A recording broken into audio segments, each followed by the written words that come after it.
Well, our next interview with MHKs is one of the new boys, Tim Baker. Well, it's a year, and I think we're starting with most points. Like, first of all, did you think you were going to get in? Was this first time, wasn't it? First time. I started off knowing that there was going to be one new person in our constituency, because obviously Alf Cannon was the only incumbent who was standing following Eddie Tier stepping down and the two constituencies being merged. So I knew that one new person was going to get in. I put myself forward. I was optimistic, I believed in myself, but knew there was a big job to be done to establish myself in such a big constituency. And I certainly didn't assume I was going to get in, but I felt that I had something to offer, and I hoped that I could convince the electorate that I did. Which you did. I mean, is it a surprise when that happens? You go, oh, this is it, because you had a real job. I would say a real job. Absolutely, you know? yeah. You had a big mind change and change of direction. Yes, a big change of direction. I grew into it, I think, over the period of campaign. I campaigned hard from early August to 22nd of September, and I built a sense over that time that I was connecting with the electorate, and there was a general sense of people engaging as I went round, but I didn't manage to connect with everybody. I didn't manage to knock on everybody's door. Did you have one big policy when you were knocking those doors? One thing that was you were selling yourself on? Not really, no. I mean, I just sold myself as an individual, that somebody who grew up on the island, been away, got a good education and professional qualification and experience of life across, but had been back on the island for eight to 9 years. And what is your background? Engineering sort of thing? I'm a finance. I'm an accountant by background. Yeah, so grew up on the island. Went to Castle Rushen. Went away to Cambridge University. Got an economics degree, and then trained as a chartered accountant in one of the big firms. But nothing in politics. Nothing in politics. Never been a commissioner. Never been an MHK. But I had a heart for seeing the Isle of Man do better, and I felt that a combination of my upbringing on the island and feel for the place, combined with my experience from away and my professional qualifications, brought something to the party. And I very much heard the call for people to step forward, because the island was a bit like an engine that was not quite firing on all cylinders, and you've got two choices. You either stand and watch, or you try and get involved and try and change things, and I felt I had something to offer. Stepped up to the plate. Yeah, absolutely. Okay. Now, we haven't had a chit-chat at all in the whole year. Now, that's my fault as much as anybody's, but are you the quiet man, one of the quieter members, do you think? I wouldn't say I was quieter, no. I mean, I'm quite clear and straightforward in my views, and I certainly haven't sat back in the background. But I'm very much somebody who believes in getting involved and actually action speaking louder than words. And there are individuals who will talk a great game and perhaps deliver a bit less. I would rather be known for actually getting involved in situations and delivering some real impact. So remind us, what responsibilities have you been given? Okay, well, in addition to the constituency, which obviously is a big constituency, I'm a political member of DEFA, a political member of DOI in the Ports Division, and I'm chair of the Planning Committee. So well, that's the hot potato one, isn't it? Well, they all bring the challenges. I mean, DEFA, obviously the top issue at the moment is the state of the agricultural sector, and particularly the meat plant. Yes. In Ports Division, clearly the steam packet situation and how we move that forward, and then planning brings its own challenges and is a real. How have you found making decisions? This is what it's always down to, isn't it? Have you been comfortable and find it okay, or do you have to think things through when you talk about? You've got to think about the decisions that you're making. But I mean, I've come from. You can go down and make a decision. Absolutely, yeah. I mean, I've come from a business background where I spent 12 years in the retail sector, where literally, if you sit around and contemplate things for too long, you're missing sales opportunities, because if the shelves are empty, the customers are not spending. So you have to make a decision, even if you haven't got full information. You have to be comfortable doing that. And I've been in senior level roles within the business environment where actually it's about just making the right choices. And if you get something wrong, first thing you do is recognise you've got something wrong, and then try and correct it, as opposed to having the steward's inquiries to why did it go wrong. Did you ever go and have a look at Tynwald beforehand? Yeah, the last government, because it was obviously a completely different feel to the whole thing. A lot of people are saying that these 12 new members have really freshen things up. Do you think that's the case? I do think that's the case. Yes, I think that the new people who've come forward have brought a different perspective, a different background, more diverse. I think by and large everybody came into it for similar reasons, that they wanted to see the island move forward, and I think that's complemented the experienced people who remain from the previous administration. Very much was on the outside previously, just listening to things through the media, and it felt very negative, very adversarial. Lots of reasons why things weren't right, but I'd rather be focusing on trying to make things right rather than criticising them. I mean, have you bonded together, you 12, or it's not quite like that? I mean, so years gone by, you must have some cracks showing that. Yeah, I think that's fair, Paul. I mean, 12 people. You never got a perfect relationship with everybody, but there is a sense of us collectively trying to push things forward. And clearly, you find some people more on your wavelength than others. But I think even where we've got differences and disagreements, there's a respect there that actually says everybody is there because they've been chosen by the electorate, and they bring something to the party. And so yes, I might not agree with an individual's view on a certain thing, but that's fine. In fact, it wouldn't be right if we all agreed, because it'd be pointless. There wouldn't be the challenge and the debate. Have you got a main thrust for the next 12 months? I say 12 months, for the next 4 years. I mean, things you want to see done, bills you want to see passed? To be honest, for me, it's rather than legislation, it's more about delivering better outcomes for the island. And in my own areas of responsibility, I want to see a solution for the meat plant. I would like very much to see us move the discussions with the steam packet forward and see what can be achieved. We don't need to do that, but I think there is an opportunity to keep progressing. From the planning point of view, I want to continue to deliver a very transparent planning. I mean, these are all things you're responsible for, but have you got anything you want to see personally done?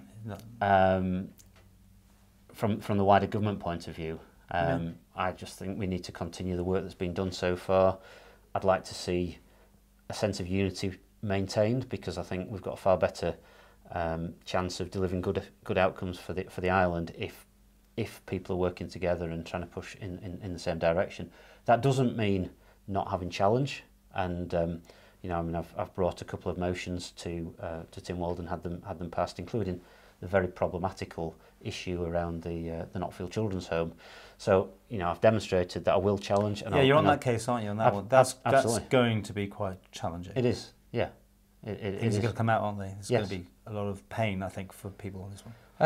There's going to be accountability. Yeah, well, that's another word. Yeah, and there's going to be a chance for those who've been the victims in this situation to have their voices heard, which I think is really, really important. Have we got a Jersey situation here, though? Do you think it's in that level? No, I don't think it's as bad as that. But I think there are things that have gone on in the past that really shouldn't have gone on. Right. And so you can keep on top of that one? Absolutely. I mean, it was really important to me personally that we got the motion through, and I was absolutely delighted, particularly when Minister Beecroft and Minister Malarkey strongly opposed my motion. Were you surprised with that? I wasn't surprised that they opposed it. No, because they very clearly didn't want the washing this public. Is that rather keep it quiet, or just didn't want to? I think it falls into the hard to do and uncomfortable. I mean, clearly, this is a historic issue. There was no sense whatsoever that people who are currently in government are responsible for that. But there was a need for some social justice for those people who've been wronged by the system. We'll keep an eye on that one. Do you see yourself as on the long term? I call it a career politician thing. I mean, I know it's early days, but do you see this as what you want to keep doing? I stood because I wanted to make a difference and to see the island do better, and if I can make a contribution to doing that, then I will continue. Ultimately, it's up to the electorate to decide whether they think I'm doing that. The feedback I'm getting so far is encouraging. You haven't been put off then yet? No, I mean, I knew it was going to be challenging. And what toll has it taken on? I mean, outside of being an MHK, or does it never stop for you? It's interesting. It's something that you are all the time. So that's new for me, and actually being recognised by people wherever you go. That And did your phone ring at funny o'clock times? It can do, but you know that's part of the role. I think the main thing is it's people see you as an MHK, and they put you on a slight pedestal to be honest. And it's a real honour to do the role, and but it's a challenge in terms of taking its toll. It's stimulating. I enjoy challenge, and the key thing for me is to get a sense of am I contributing something? Is something worthwhile coming out of me investing my time? And as long as I feel that is the case, and I'm delivering some value, then I'll continue to put myself forward to do it. If I get to the point where I'm questioning, am I achieving anything? I'd be quite happy to pass it on to somebody else to. And being a businessman, working in government, has it been an interesting thing to find out how things do or don't work in government and the speed of things? Yes, I mean clearly the speed is a contrast, and I think the number of stakeholders that you've got in any situation. So you may be in a departmental situation. You've got a number of people within the department in their own roles who have a stake in that issue, and there may be stakeholders in other departments, and then of course you've got the wider COMIN and the community. And talk about that. Would you see yourself as a minister at some point? Would you like it? I probably would, to be honest, but I'm quite happy in doing what I'm doing at the moment. I came in knowing that I was a complete newcomer to politics, felt that I could contribute something, and very much mindful of needing to learn the ropes. What would you like if you were offered, or had the choice? Which department would you like? I'd be quite open. I mean, I said when the Chief Minister gave each of us some time at the start of last, probably October, I think it was. He said, where would you like to go in terms of departmental memberships? And I said, I'd really like to go into DEFRA, because I could see the issues in agriculture, which obviously is a big issue in my own constituency, and wanted to be part of solving those. And he talked to me about other roles, and I said, I will go wherever you think I could be of most use.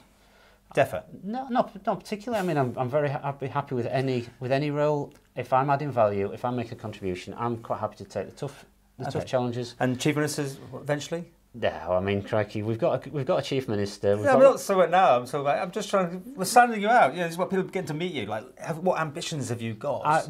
All the way. My ambition is to deliver value, to make a difference for the people of Ayr and Michael and for the islands. Almost sound like a politician's answer that one. Well, I must be learning then, Paul. Anyway, the thing is, would you recommend it to other people? If I would absolutely recommend putting yourself forward if you've got a heart for the island. Yeah. And I would encourage a diversity of people to stand. If I can do it, anybody can do it. If you've got the right motivation, you've got to be prepared to work. You've got to be looking at the wider interests of the island. But it needs people to step forward. It's very easy to sit on the sidelines and criticise and say, well, they shouldn't do that, and why are they doing that? Actually, get involved and try and be on the pitch rather than in the stand. Okay. But you will get criticised, and you have to not be too sensitive to that. And we talk less about social media all the time. But here's a tricky one for you. I know it's coming. How do you rate yourself out of 10?